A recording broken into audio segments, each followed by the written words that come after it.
Kita sampai muka surat yang 106, ketiga, menjaga lidah. Betul? Betul Betul. Bismillahirrahmanirrahim. Assalamualaikum warahmatullahi wabarakatuh. Innal hamdalillah nahmaduhu wa nasta'inuhu wa nastahdi wa nastaghfiruh wa natubu ilaih wa na'udzu billahi min syururi anfusina wa min sayyiati a'malina may yahdihillahu fala mudhillalah wa may yudlilhu falan tajida lahu waliyyan mursyida. Asyhadu an la ilaha illallah wahdahu la syarikalah wa asyhadu anna Muhammadan abduhu wa rasuluh. Allahumma fassalli wa sallim ala sayyidina Muhammad wa ala alihi wa ashabihi ajma'in, amma ba'd. Alhamdulillah, pertama syukur pada Allah Subhanahu wa taala dengan limpahan kurnia dan rahmatnya pada malam yang berbahagia ini kita menyambung perkongsian kita dalam kitab Bidayatul Hidayah, iaitu permulaan kepada hidayah, dan kita telah sampai kepada bab yang kedua dan fasal yang ketiga, iaitu menjaga lidah. Baik, silakan Ustaz. Menjaga lidah, Allah Ta'ala telah menciptakan bagimu lidah supaya engkau dapat berzikir dengannya dan supaya engkau baca Al-Quran dan membimbing manusia ke jalan kebenaran, dan supaya engkau dapat melahirkan perasaan dan kehendakmu baik dalam urusan dunia atau urusan akhiratmu. Apabila engkau menggunakan lidahmu bagi tujuan yang lain dari yang dimaksudkan oleh Allah Ta'ala, berarti engkau tidak bersyukur terhadap nikmat yang diberikan kepadamu. Terus, dan lidahmu adalah anggota yang paling berkesan ke atas dirimu dan yang paling berkesan bagi orang lain. Berapa banyak nantinya orang yang akan dilemparkan ke dalam api neraka Jahannam dengan sebab wilayah dosa yang diperbuat oleh lidah mereka. Maka kekallah lidahmu sekuasamu supaya tidak menyebabkan engkau dilemparkan ke dalam api neraka, seperti yang disebut di dalam sebuah hadis. Inna rajula la yatakallamu bil kalimah yudhika biha ashabah fayahwi biha fi qa'ri jahannam 70 kharifa. Artinya, sesungguhnya seseorang itu terkadang berkata-kata satu perkataan dengan tujuan supaya orang lain menjadi tertawa dari sebab perkataannya itu, dan tidak menyangka bahawa perkataannya itu akan menyebabkan dirinya dilemparkan ke dalam api neraka selama 70 tahun lamanya. Ini dari Abu Hurairah. Okey, sebab itu dalam satu peristiwa dalam bawah tu kisah dia, satu ketika ada satu orang sahabat yang syahid, dan orang lain kata untunglah, beruntung dia syahid. Maka apa kata Nabi SAW? Belum tentu. Sebab boleh jadi mereka pernah berkata perkara-perkara yang tidak berfaedah atau bakhil dari memberi sesuatu yang sebenarnya tidak mengkayakannya. Okey, sebelum kita pergi kepada 8 perkara jenayah lidah, kita panggil jenayah mengikut tasawuf tau. Jenayah lidah mengikut tasawuf ada 8 perkara. Kita fahami dulu manusia ini daripada sudut dia mendapat tenaga, ada 2 jenis. Dia mendapat tenaga daripada dia lebih mendapat tenaga, ada 2 jenis. Ada 2 jenis. Satu dipanggil munfatih. Munfatih daripada perkataan fataha, buka. Munfatih, orang yang terbuka. Munfatih. Munfatih kalau dalam psikologi moden yang digunakan kebanyakan ahli psikologi sebagai ekstrovert. Munfatih, fatih ni buka, orang yang dapat tenaga dengan dunia terbuka. Satu lagi dipanggil munazil. Munazil daripada uzlah. Uzlah ni mana suka duduk sendiri seorang-seorang. Dia mendapat tenaga lebih, dia lebih rasa bersemangat kalau duduk sendiri, kerja sendiri, duduk sendiri. Itu dipanggil munazil. Munazil daripada perkataan uzlah. Jadi dalam bahasa psikologi moden disebut sebagai introvert. Introvert. Okey, kebanyakan perkara-perkara yang tak baik melibatkan lidah adalah untuk golongan orang yang munfatih. Di depan saya ni, kalau siapa-siapa jenis dirinya itu orang yang munfatih. Munfatih maknanya bahasa psikologi moden tak senang faham. Mungkin kita lebih mudah faham sebagai ekstrovert. Ekstrovert ni dia mendapat tenaga dengan ramai-ramai kan. Maka jagalah lidah dia. Sebab berkenaan dengan lidah, munfatih lagi banyak daripada munazil. Orang introvert, orang yang mendapat tenaga sendiri-sendiri, kalau pergi ramai-ramai dia serabut, dia tak suka kan. Maknanya lebih terjaga daripada orang munfatih. So siapa-siapa depan saya orang jenis munfatih, kena lebih teliti daripada menjaga lidah dia. So ada 8 perkara yang boleh menjerumuskan lidah kita ni kepada benda yang tak baik bagi orang yang jenis munfatih terutamanya ataupun ekstrovert. Yang pertamanya berbohong. Okey, maka janganlah engkau berbohong sama ada bersungguh-sungguh ataupun bergurau. Jika engkau biasakan lidahmu berbohong ketika bergurau, nanti akhirnya engkau akan berbohong dengan cara bersungguh-sungguh. Jadi maknanya munfatih biasanya pertama jangan berbohong lah. Berbohong ni bercakap yang tak betul, bercakap yang tidak betul, berbohong. Okey, dalam bahasa Arab ada perbezaan antara bohong dengan dusta. Al-kazbu, kan? Maknanya dengan berbohong lah, bohong dengan dusta. Bohong bercakap benda yang tak betul. Berdusta menidakkan benda betul. Menidakkan benda betul itu berdusta. Dua-dua kategori dia adalah cakap tak betul. Kan, sama ada orang bercakap berbohong, maknanya memang cakap tak betul lah. Dia tidur dekat rumah tapi cerita beria-ria pergi mancing contohnya, berbohong lah. Ataupun berdusta menidakkan benda betul. Ini hukumnya apa benda ni? Nak jaga hati orang ke apa ni? Bolehlah. Padahal hukum kata haram, tak boleh. Dia menidakkan benda betul. Itu berdusta. Dua-dua dikeji dalam agama. So berhati-hati, jangan berbohong satu, jangan menidakkan atau berdusta, menidakkan benda betul. Betul-betul salah adalah salah. Kalau tak kuat nak berucapkan benda betul, diam, kemudian minta ampun kepada Allah Subhanahu wa taala. Jangan belit agama. Benda agama jangan belit. Ulama yang paling berat di akhirat besok ulama su', kata Nabi SAW. Dia berbohong satu hal, mendustakan agama satu hal. Jadi berartilah ataupun untuk diri kita, ilmu ni sah untuk tengok diri. Jangan tengok orang lain dulu. Jangan tengok aku tahu dah belajar dalam kitab Bidayah tu Hidayah, dia tu berdusta tu. Jangan, ilmu ni sah untuk tengok diri kita, kemudian sampai kepada orang lain untuk dia tengok diri dia. Bukan kita menghukum, kita tak layak untuk menghukum. Kita hanya pendakwah, kita bukan penghukum. Kita berdakwah, kita sampaikan saja, kita bukan menghukum. Okey, yang kedua menyalahi janji. Maka jangan sekali-kali engkau berjanji kemudian engkau menyalahinya. Bahkan sebaiknya biarkanlah engkau banyak berbuat baik walaupun tanpa berjanji. Ini masalah orang munfatih lah. Orang munfatih dapat tenaga dengan beramai-ramai, kan? Jadi sukalah berjanji lebih-lebih. Jadi berjanji tak dapat nak tunaikan. Okey, muka surat 109 tu. Sila Ustaz, hadis tu Ustaz. ثلاثة من كن فيه فهو منافق والإصرار وصلى من إذا حدث كذب وإذا وعد أخلف وإذا اؤتمن خان. Artinya 3 perkara apabila ada pada seseorang maka ia adalah orang yang munafik amal, bukan munafik akidah. Walaupun ia puasa dan sembahyang, ialah orang yang apabila bercakap ia bohong, dan apabila ia berjanji ia mungkir, dan apabila diamanahkan sesuatu ia akan dikhianat.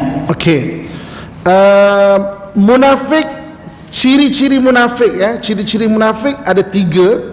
Bercakap dia berbohong, berjanji dia berdusta, diamanahkan dia khianat. Itu ciri-ciri munafik. Orang munafik sendiri, ta'rifan munafik apa? Yuzhirul Islam wa yubtinul kufra. Menzahirkan Islam, menyembunyikan kekufuran. Itu munafik.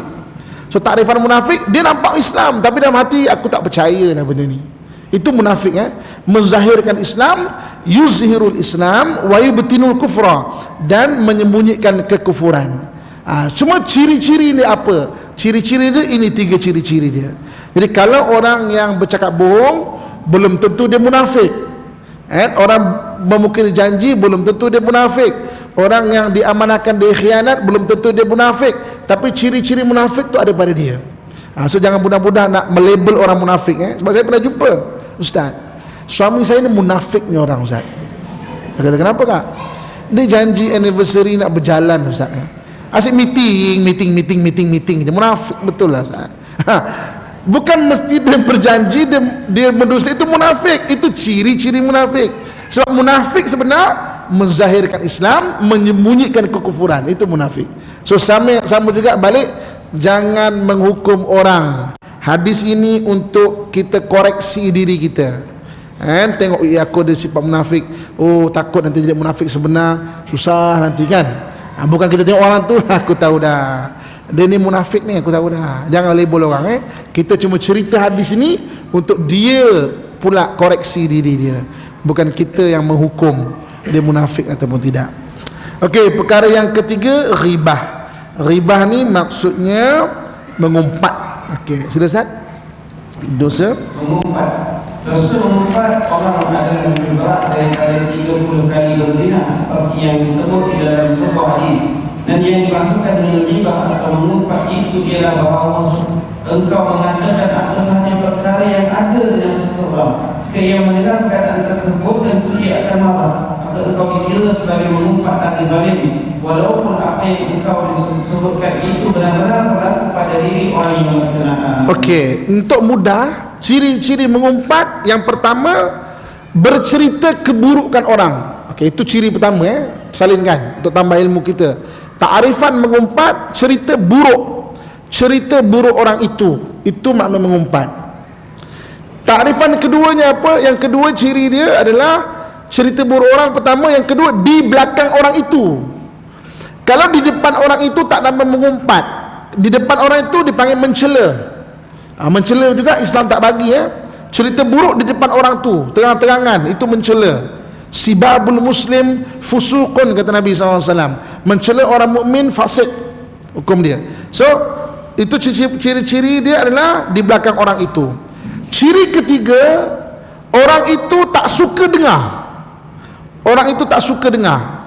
Kalau dia suka, tak dikatakan mengumpat. Kita cerita dia suka stokin saya bau stokin saya bau, saya suka orang cakap stokin saya bau, contoh tak dia kata mengumpat. Jadi maknanya cerita buruk orang tu di belakang orang itu, orang tu tak suka dengar. Dan ciri yang keempat, cerita itu betul. Kalau cerita itu tak betul, jadi fitnah. Itu beza dia. Cerita itu betul. Kalau cerita itu tak betul, jadi fitnah. Cerita buruk orang di belakang orang itu, orang tu tak suka nak dengar. Cerita itu betul, itu jadi mengumpat. Cerita cemburu orang. Okey, dalam kitab Bidayatul Hidayah ini, Imam Ghazali bagi satu contoh yang bagus. Nampak macam baik, tapi itulah mengumpat. Nampak macam sweet gitu tapi itulah mengumpat. Okey, cuba tengok. Cuba tak sila dan jauhilah daripada cara mengumpat sekiranya seperti ulama yaitu umpatan yang tidak menggunakan bahasa yang jelas tapi mempunyai makna yang sangat tajam. Okey, contohnya cuba contohnya apabila engkau ditanyakan tentang hal seseorang maka engkau menjawab perkataan mudah-mudahan Allah telah membaikkan halnya. Sebenarnya saya sangat berduka cita mendengar apa yang telah dilakukan. Saya sekali berdoa kepada Allah Ta'ala, mudah-mudahan Allah Ta'ala memperbaiki keadaan kita dan keadaannya. Okey, sekejap nampak tak? Kan sweet tu, kan bagus tu. Dengar satu orang dia kata mudah-mudahan Allah baikilah keadaan dia, itulah ya. Saya pun sedih juga dia buat macam tu. Itu dah cerita buruk orang tu. Dah cerita buruk orang tu. Kemudian mudah-mudahan kita doakan kita doalah mudah-mudahan Allah perbaiki kita dan keadaan kita semualah. Itu dah rasa diri bagus pula. Nampak tak? Walaupun tak mengata betul-betul, tapi saya sedih juga dengar cerita dia tu lah. Saya pun tak sangka tu. Itu pun dia mengumpat, mengiyakan. Okey, cuba dengar apa kata Imam Ghazali. Seterusnya, sebenarnya perkataan yang seperti itu telah menunjukkan kesalahan. Pertama, mengumpat orang kerana maksudnya dapat difahami dengan jelas. Kedua, membersih dan memuji diri sendiri dengan cara menyalahkan orang lain. Pertama tadi cerita buruk orang, keduanya dia tengah sedang puji diri dia, macam okey, kita doakan lah, macam bagus kan, kita doakan lah ya, padahal dia tengah angkat diri dia tu. Okey, sampai sehalus itu pun kita jaga kan, supaya kita tidak membuat kesalahan dalam keadaan kita tak perasan sebenarnya kan. Okey, cuba tengok firman Allah dalam Quran, sila bawah tu.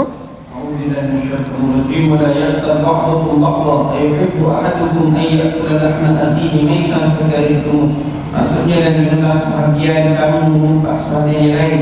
Apakah seseorang kamu memakan daging saudaramu yang sedang menjadi bangkai, maka sudah tentu kamu merasa jijik daripadanya. Okey, orang mengumpat macam makan bangkai saudaranya kan? Maknanya macam bangkai kan? Maknanya seolah-olah kita makan bangkai sesaudaranya itu.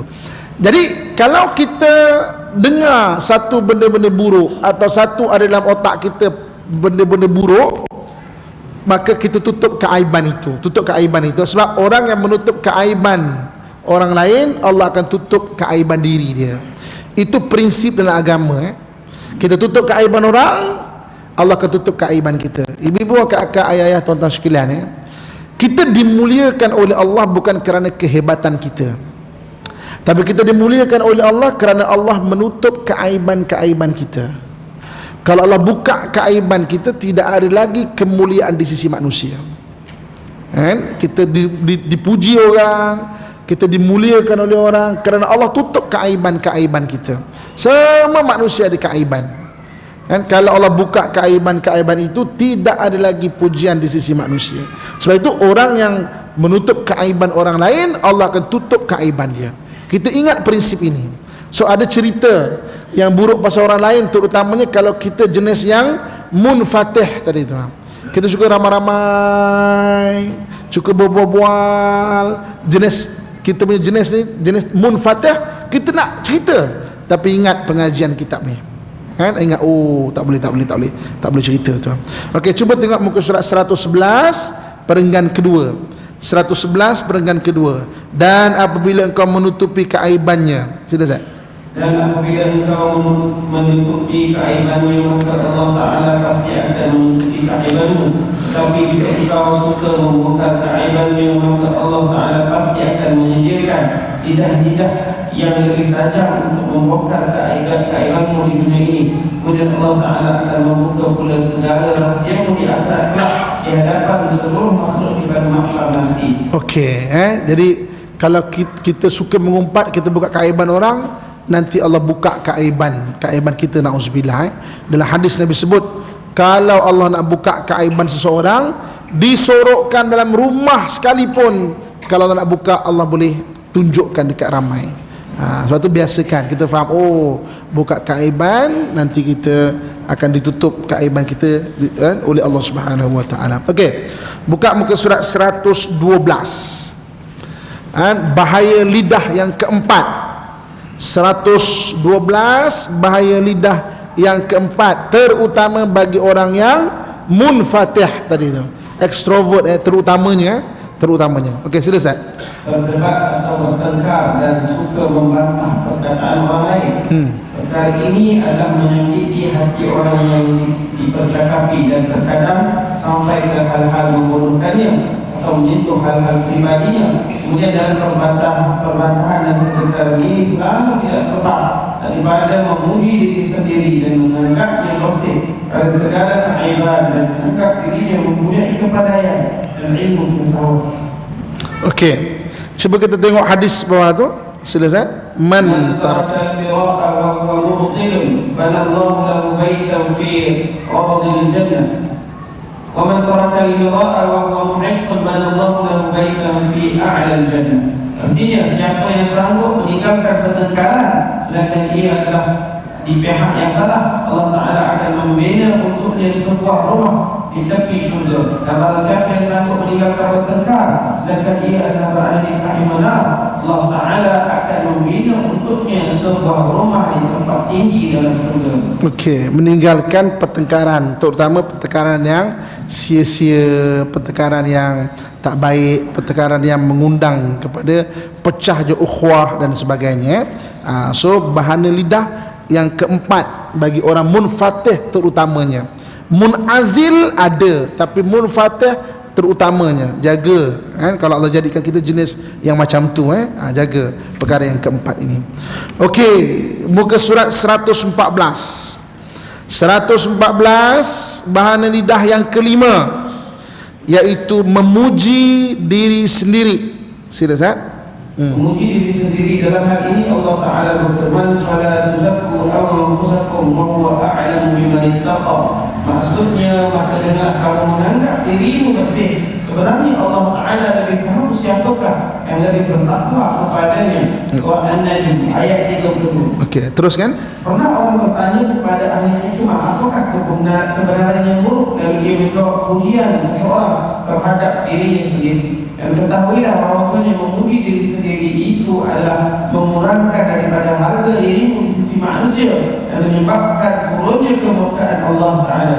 Apabila engkau mengetahui bahawa pujianmu terhadap dirimu sendiri itu tidak menambah martabatmu di sisi orang lain, cuba engkau lihat ketika ada orang lain yang memuji dirinya sendiri di hadapanmu, ia menyebut-nyebut kelebihan pangkat dan hartanya. Ketika itu engkau akan merasakan betapa beratnya hatimu menerima ucapannya, seakan-akan engkau menerima suatu beban yang sangat berat. Setelah itu lidahmu akan mencacinya sebaik saja dia beredar dari sisimu. Nah, begitulah halnya apabila engkau memuji dirimu sendiri di hadapan orang lain, maka sebenarnya mencegah engkau di dalam hati, mencegah di dalam hati mereka ketika engkau masih berada di hadapan mereka. Kemudian mereka akan mencegah engkau pula apabila engkau beredar dari sisi mereka. Okey, tapi fokus muji diri sendiri ini adalah untuk kita seseorang itu kembangnya rasa takabur, kembang rasa takabur. Tapi ada setengah-setengah menceritakan kebaikan diri untuk iktibar. Untuk iktibar tak apa. Kita cerita mak dulu mengandungkan kau, kita cerita kebaikan kita kan, makan benda ni sebab itulah kau sihat besar kan, macam ni kan. Jadi kita cerita kebaikan kita untuk iktibar, tak apa, itu pengecualian dia. Antara lain apa? Untuk menambah keyakinan diri. Untuk menambah keyakinan diri. Contoh, satu orang tu bercerita mengenai saya ni memang ada kemahiran memanah contohnya kan. Menambah keyakinan diri untuk berbakti kepada seseorang kan. Contoh katakan kita orang temuduga kan. Kan orang tanya, awak ni boleh buat kerja apa?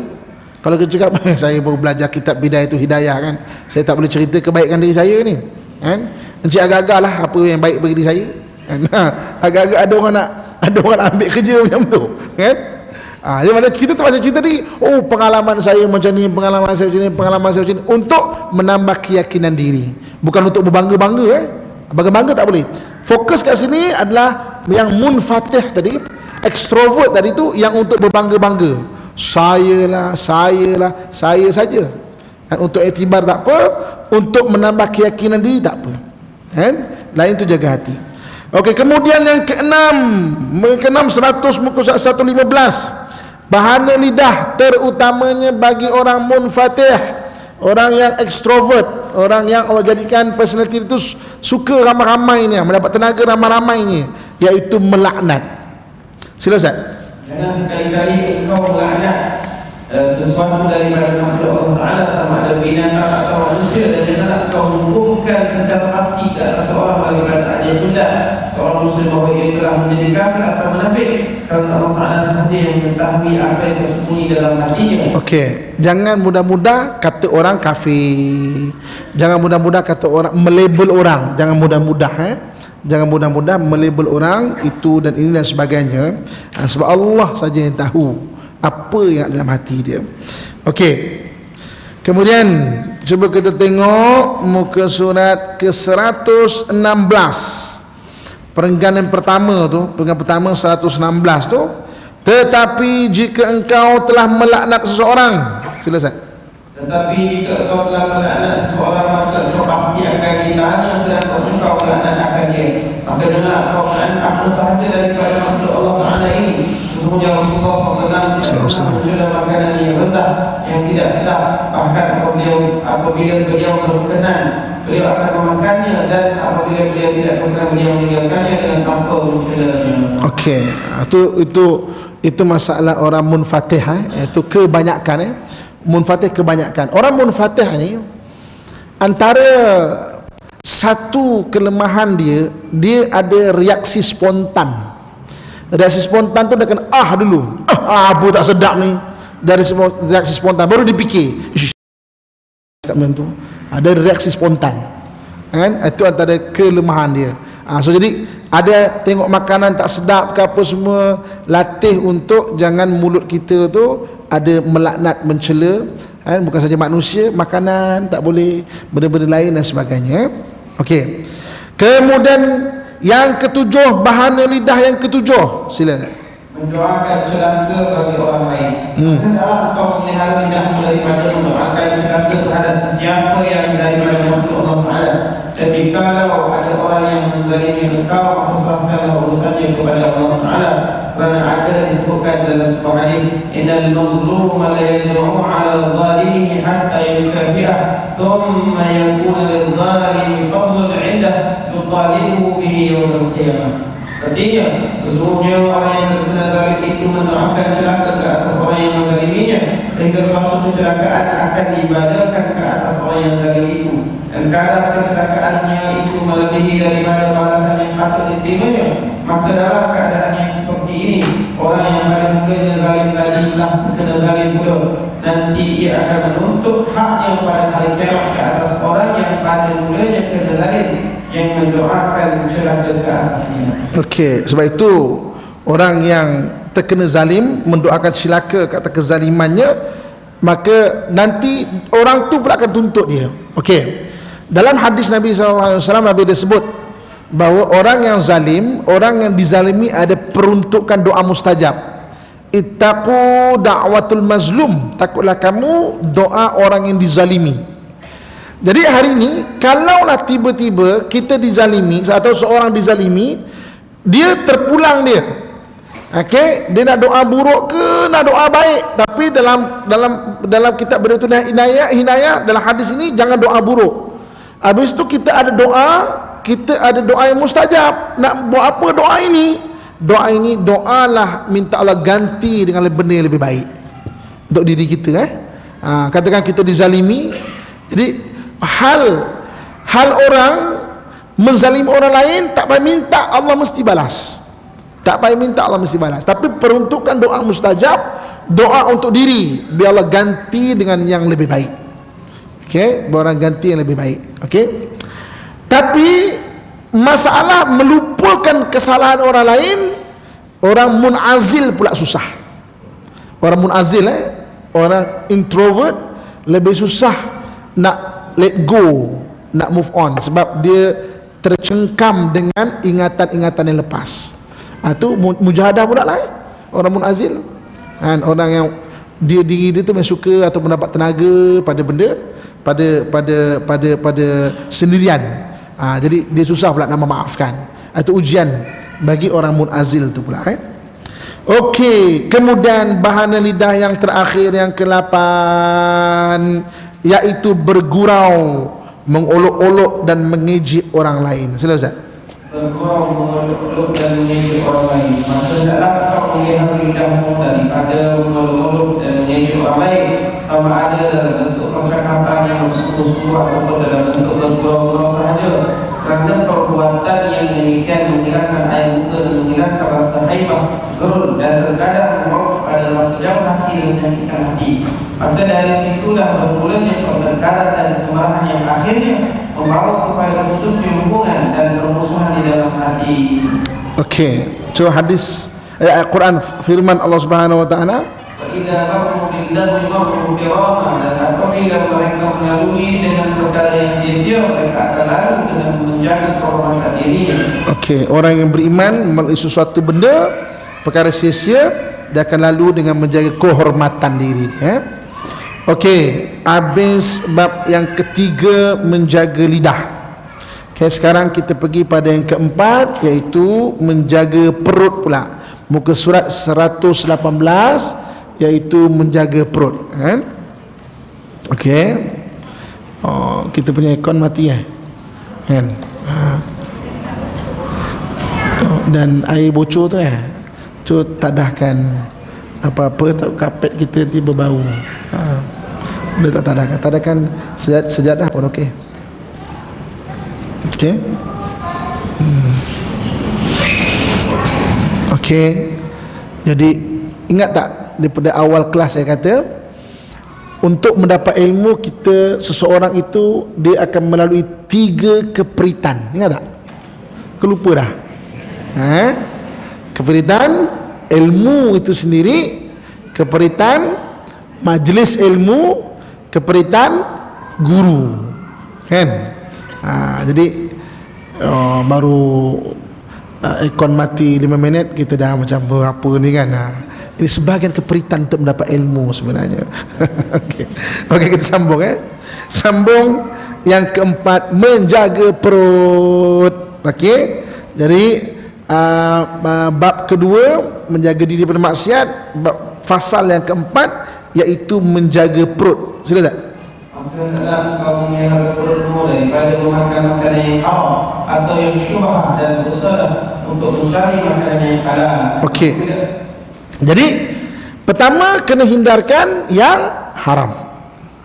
Yang kedua, kena hindarkan yang syubhat. Cuba gariskan perkataan itu, kita ingat yang haram dan yang syubhat. Yang haram ni jelas, al halalu bayyinun, dalam hadis Nabi sebut, wal haramu bayyinun, jelas Nabi sebut. Yang haram tu jelas, yang halal tu jelas. Wa bainahuma umurun mushtabihat, antara keduanya ada benda-benda syubhat. Okey. Jadi berusahalah untuk hindarkan yang haram, berusahalah untuk hindarkan yang syubhat. Okey, ini saya nak cerita kitab ini dengan dibacakan kes ataupun analisa kes terkini ataupun contemporary. Okey, benda haram insya-Allah lah kita jelas benda haram kan. Tapi benda syubhat, banyak sangat benda syubhat. Ibu-ibu, kakak, tuan-tuan sekalian, anak kita cuti universiti, kerja dekat convenience store, kedai 24 jam. Kedai itu ada jual surat khabar, jual roti, jual minuman, ada jual arak juga. Ada jual arak juga. Dia bukan kedai jual arak, tapi ada portion jual arak. Anak kita, orang beli roti, dia scankan roti, jual roti. Scan surat khabar, jual surat khabar. Orang minta arak, terpaksa scan dan jual arak. Habis status gaji dia macam mana? Macam mana nak buat? Anak kita, saudara kita bawa taksi atau bawa Grab, profesional dia bawa Grab, tapi ada orang tempah Grab, tengok laki perempuan, gurauan mesra tu bukan gurauan suami isteri. Suami isteri ni gurauan mesra, tidak di halayak ramai. Jadi kalau tuan-tuan pergi ke Kuala Lumpur, ke mana-mana, naik kereta tengah jam kan, tengok kanan, tengok kiri, tengok kanan, ada satu orang bawa kereta, sebelah ada orang perempuan tersengih-sengih, ketawa-ketawa, bertepuk bertampar. Biasanya bukan suami isteri lah, biasanya bawa kereta, tengok kanan, tengok kiri.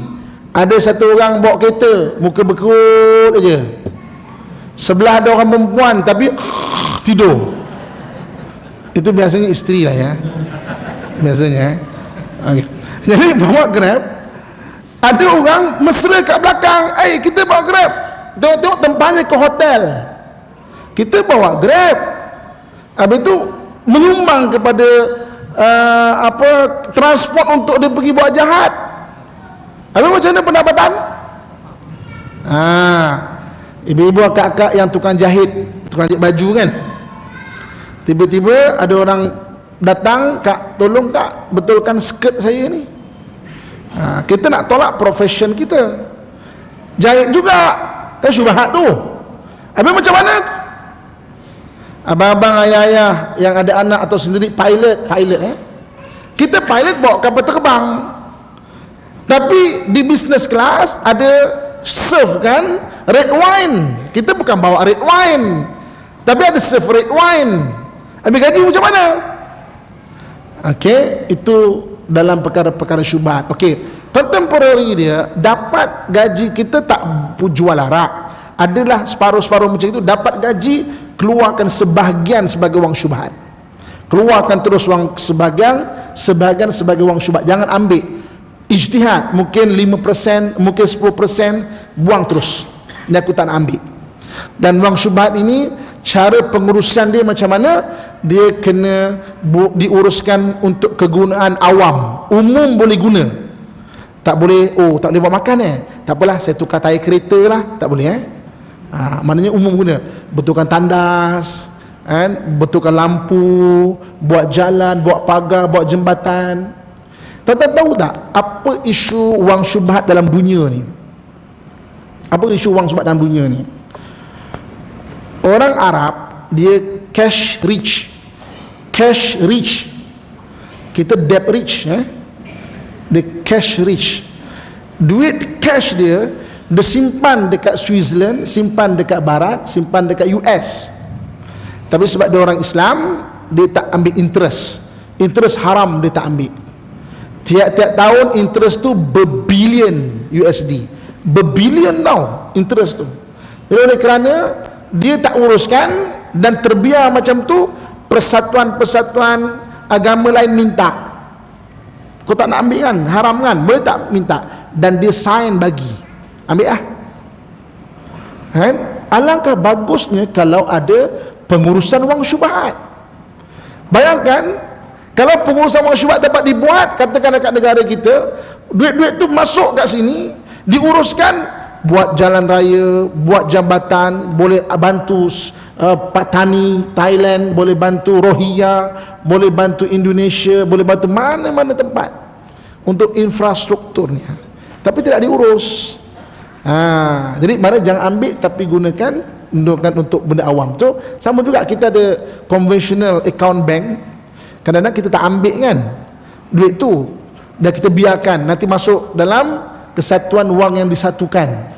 Tapi kena ambil, uruskan untuk kegunaan awam, yang umum boleh guna, jangan bawa buat makan. So perut jangan bawa benda haram yang pertama, dan jangan bawa benda syubhat yang keduanya. Okey, kemudian kita buka muka surat 120. Menjaga kemaluan yang kelima tu, sila tak? Hendaklah engkau menjaga kemaluan dari apa yang diharamkan oleh Allah Ta'ala. Hendaklah engkau menjadikan dirimu seperti dunia yang disifatkan oleh Allah Ta'ala dan firman-Nya, وَالَّذِينَ هُمْ لِفُرُوجِهِمْ حَافِظُونَ إِلَّا عَلَى أَزْوَاجِهِمْ أَوْ مَا مَلَكَتْ أَيْمَانُهُمْ فَإِنَّهُمْ غَيْرُ مَلُومِينَ. Maksudnya, dan mereka yang selalu menjaga kemaluan mereka kecuali terhadap isteri-isteri mereka atau apa-apa yang mereka miliki daripada hamba jariah, dan maka mereka tidak tercela. Okey, yang kelimanya dalam bab cara meninggalkan maksiat, jaga kemaluan kemaluan kemaluan ni benda-benda yang maksudnya mengenai nafsu syahwat lah kan. Sekarang ni ujian lagi besar, tak macam dulu kan. Saya sangat kagum dengan perkataan yang digunakan oleh Nabi SAW ketika mencegah kita ni berdua-duaan dengan orang perempuan yang bukan mahram atau dengan orang lelaki yang bukan mahram, dengan perkataan la yakhluwanna rajulun mar'ah, jangan kamu bersunyi-sunyian dengan seorang lelaki dengan orang perempuan yang bukan mahram.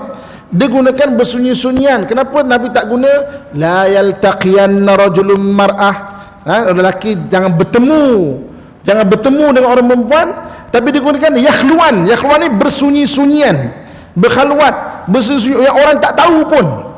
Rupanya perkataan yang dipilih Nabi SAW relevan sampai akhir zaman. Sekarang orang berdua-duaan, dia tak terus pergi berdua.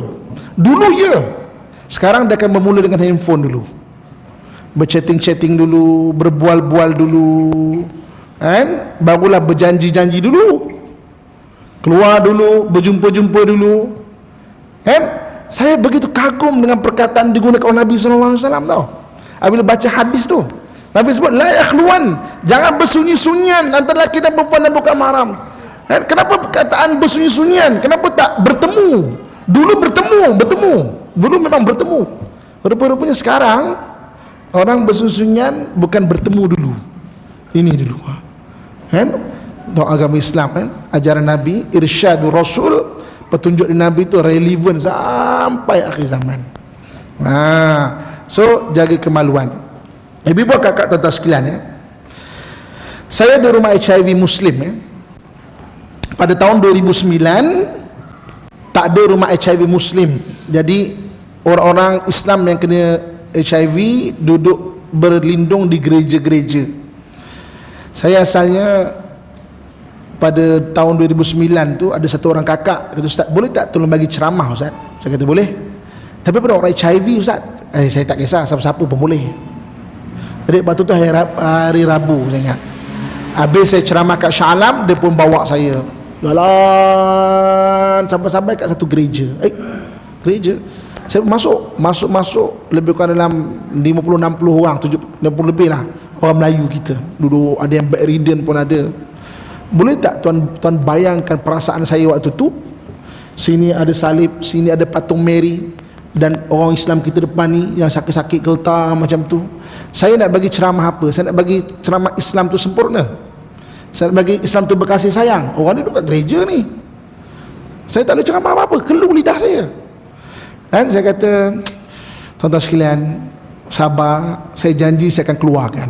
Itu awal 2009. Dengan izin Allah kita fight, tuan-tuan sekalian, dengan izin Allah, dengan kawan-kawan yang sama-sama waktu tu, keluarkan. Bergaduhlah dengan gereja sampai kena ancam bunuh dan sebagainya.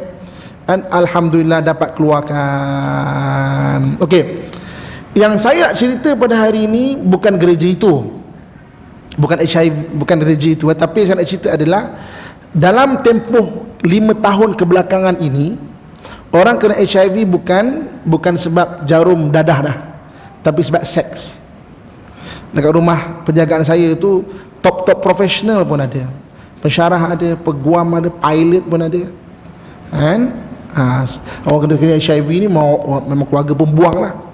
Sebab itu menjaga kemaluan yang Nabi ajar, yang Imam Ghazali tulis hampir 1000 tahun lepas, sebenarnya bukan perhubungan itu semata-mata kan, tetapi kehidupan kita yang bersih sebenarnya. Ada satu orang pensyarah, tuan-tuan sekalian ya, dia budak pandai, budak cerdik. Dia tahu dia itu sebab dia dapat tawaran mengajar luar negara. Kalau luar negara kena tes darah kan, dia dapat tawaran pensyarah mengajar luar negara. Tengok sangkut HIV. Saya tanya dia, doktor ni ada pergi tu ke dalam apa mak taib ke apa semua kan, langgan apa-apa semua ni?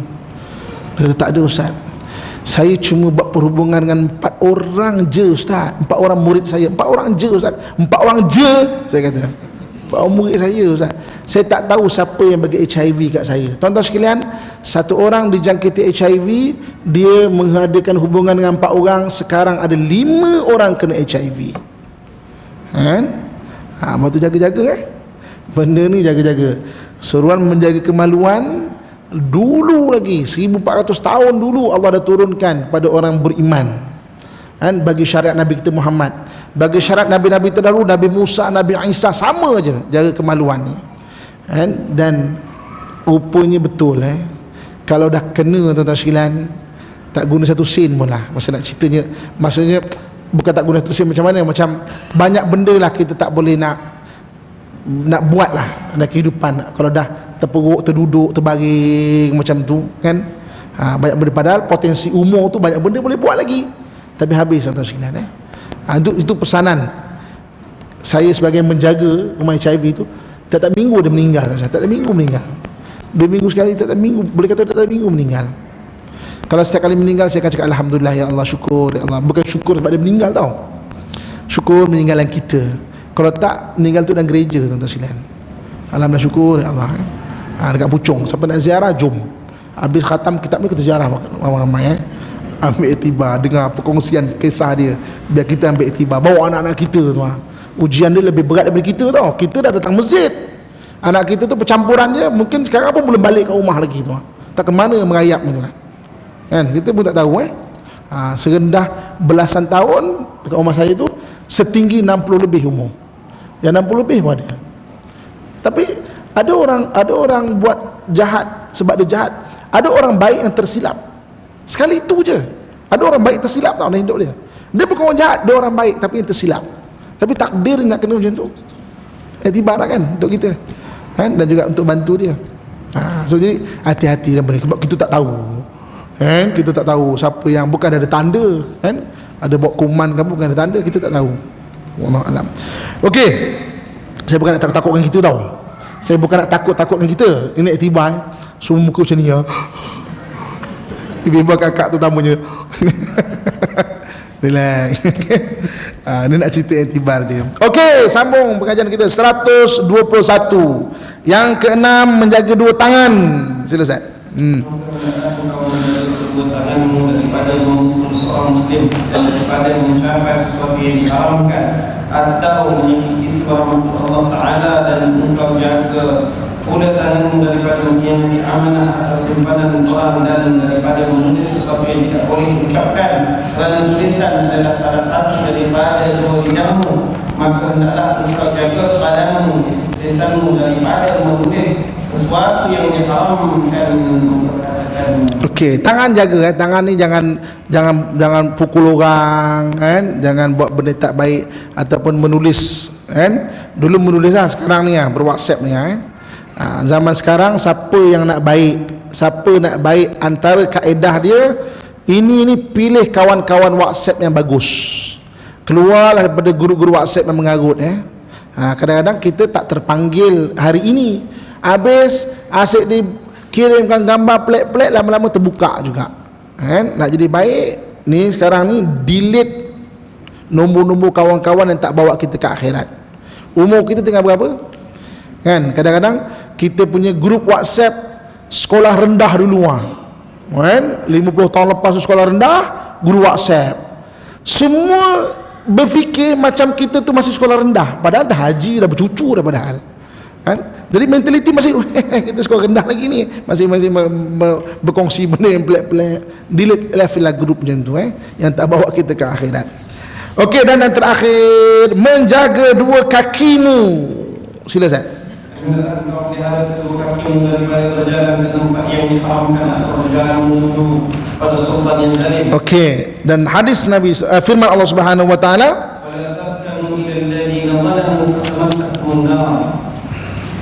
maksudnya okey, dalam Quran, dalam Quran Allah kata jangan berapatlah dengan orang yang zalim, takut nanti kita akan disambat oleh api neraka. Dan sabda Nabi sallallahu alaihi wasallam, sila, man tawadda'a lighaniyin salihin dhahaba thuluthadin, barang siapa yang merendahkan dirinya kepada orang kaya yang saleh kerana kekayaannya, maka telah hilang 2/3 daripada agama. Merendahkan di sini maknanya terasa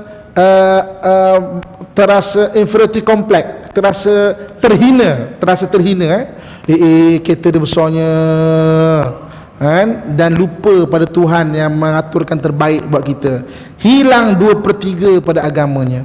Itu orang kaya yang soleh. Apatah lagi kalau kita merendahkan diri pada orang kaya yang tidak soleh, lagi boleh hilang agama, kan? Kayanya dia, tersilau dengan kehartanya dia sampai menjauhkan kita daripada agama. Okey, muka surat 123. Apa kata Nabi SAW mengenai orang yang cerdik, sebenar-benar cerdik itu? Sila Ustaz.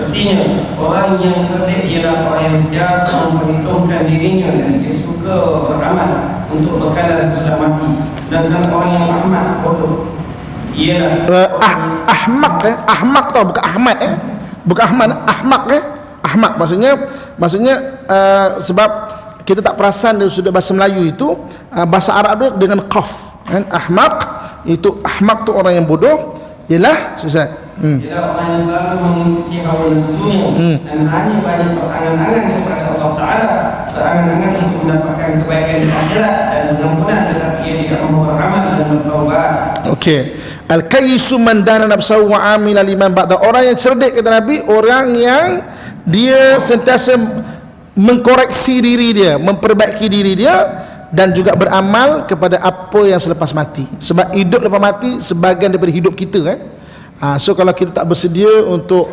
rancang akhirat kita, rugi sangat. Kita biasa rancang hari tua kita, kita makan ubat, beli insurans.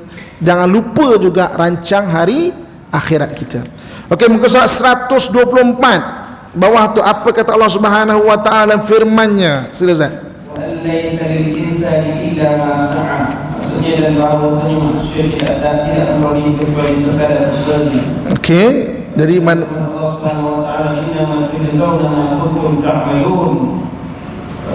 Maksudnya hanya saja kamu akan dibalas oleh Allah Taala mengikut apa yang kamu lakukan.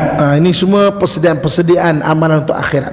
Okey, dan firman Allah lagi, Innal abrara la fi na'im wa innal fujjara la fi jahim. Maka sesungguhnya orang yang baik akan dimasukkan ke dalam syurga dan orang yang jahat akan dimasukkan ke dalam neraka. Itu sifir kehidupan. Baik akan dapat syurga dan jahat akan masuk neraka, na'udzubillah. Okey, muka surat yang terakhir pada malam ini 126. Muka 126 yang terakhir apa perenggan yang terakhir itu ringkas kata. Sila Ustaz. Ringkas kata, peliharalah anggota yang zahir dari maksiat-maksiat yang disebutkan sebelum ini, dan ketahuilah bahawa perbuatan anggota yang zahir ini hanyalah timbul dari perintah Allah yang datang dari dalam hatimu. Dan apabila engkau bermaksud memeliharakan segala anggota yang zahir, maka mulakanlah perbaikan itu dengan membersihkan hatimu. Dan inilah yang dinamakan sebagai takwa batin. Dan hati yang ada di dalam badanmu itulah yang dinamakan dengan mudghah, segumpal daging, yang apabila ia baik maka akan baik seluruh anggotamu, dan apabila ia rosak maka rosaklah seluruh anggotamu. Dan kebersihannya itu hanyalah dicapai melalui al-muraqabah, iaitu menghadirkan diri di dalam bawah tu maksudnya. Silakan. Al-muraqabah tu, al-muraqabah iaitu menghadirkan di dalam hati rasa pandangan Allah Ta'ala pada setiap masa. Okey, so jadi ada 7 anggota kita kita telah pelajari: mata, telinga, lidah, perut, kemaluan, tangan dan juga kaki, dan cara-cara meninggalkan maksiat. Okey, insya-Allah pada kelas akan datang kita akan pergi pada bab kedua, fasal kedua, bab kedua. Kitab ni ada 3 bab tau. Kitab ni ada 3 bahagian. Bahagian pertama, bahagian kedua, kita sedang berada di bahagian kedua. Bahagian kedua ni ada 2 fasal. Fasal pertama 7 anggota, fasal kedua maksud batin pula. InsyaAllah kita jumpa pada kesempatan akan datang insyaAllah. Aqulu qawli ma sami'tum astaghfirullah li wa lakum wa risailil muslimin faya fawzal mustaghfirin wa ya najat at-taibin. Assalamualaikum warahmatullahi wabarakatuh. A'udzu billahi minasyaitonir rajim. Bismillahirrahmanirrahim. Alhamdulillahi rabbil alamin wassalatu wassalamu ala asyrafil anbiya'i wal mursalin wa ala alihi washabbihi ajmain. Alhamdulillahi rabbil alamin hamdan yuafi ni'amahu wa yukafi'u mazidah. Ya rabbana lakal hamdu kama yanbaghi li jalali wajhika wa 'azimi sultanik. Mudah-mudahan Allah jadikan saya dan kamu sekalian hamba Allah yang saleh dan salehah, yang sentiasa mentaati perintahnya dan meninggalkan segala larangannya. Ya Allah, ya Tuhan kami, jadikanlah kami orang yang sentiasa bersyukur di atas segala nikmat-Mu ya Allah. Jadikanlah kami orang yang sentiasa bersabar di atas segala ujian daripada-Mu ya Allah. Jadikanlah kami orang yang sentiasa beristighfar di atas segala dosa dan kesalahan kami ya Allah. Jika Engkau matikan kami dalam keadaan beriman dan tanpa sebarang fitnah serta kekecewaan ya Allah. Sudahi hidup kami dengan husnul khatimah ya Allah. Ya Allah, ya Tuhan kami, jadikanlah kami orang yang saleh dan salehah ya Allah. Jadikanlah keturunan dan zuriat kami orang-orang yang saleh dan salehah ya Allah. Jadikanlah yang hadir pada majlis kami pada malam ini orang yang saleh dan salehah ya Allah. Ya Allah ya Tuhan kami, ampunkan segala dosa dan kesalahan kami ya Allah. Ibu dan ayah kami ya Allah, guru-guru kami ya Allah, orang yang mempunyai hak ke atas kami ya Allah, dan kepada sekalian muslimin dan muslimat, mukminin dan mukminat, sama ada yang masih ada ataupun yang telah tiada ya Allah. Allahumma rabbana atina fid dunya hasanah wa fil akhirati hasanatan wa qina adzaban nar wa adkhilnal jannata ma'al abrar ya azizu ya ghaffar ya rabbal alamin. Wa sallallahu ala sayyidina wa maulana Muhammad wa ala alihi wa sahbihi ajma'in. Subhana rabbika rabbil izzati amma yasifun, wassalamun alal mursalin, walhamdulillahi rabbil alamin. Kita akhirkan doa selawat Nabi SAW. Sallallahu ala Muhammad, sallallahu alaihi wasallam, sallallahu ala Muhammad, sallallahu alaihi wasallam. Alhamdulillah.